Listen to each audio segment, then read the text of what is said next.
na siya, oh. Pwede na kaya? Kaya mo nang balik na rin? Try mo nga, kung kaya mo. Okay na ba yan? Kailangan mo yata ng isa pang ano.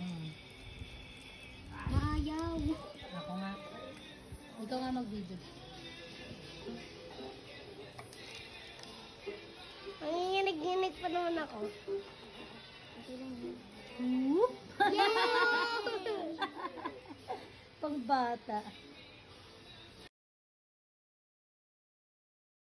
Hi guys! For today's vlog, ipapakita ko nga po sa inyo yung nabili naming maliliit na lutuan.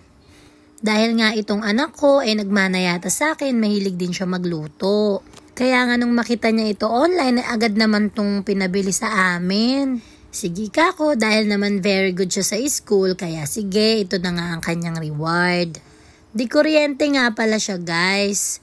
Kaya naman, kailangan ng patnubay ng magulang.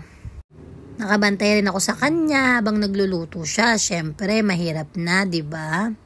Yung una niyang niluto ay pancake. Itong pangalawa niya namang niluto ay French toast.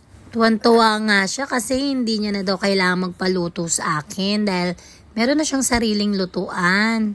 Natuwa talaga kami dito sa mini lutuan na to. Kaya guys, kung gusto nyo rin po bumili ng ganito, ay ilalagay ko na lang din po yung link. Para naman mabudol din kayo kagaya namin.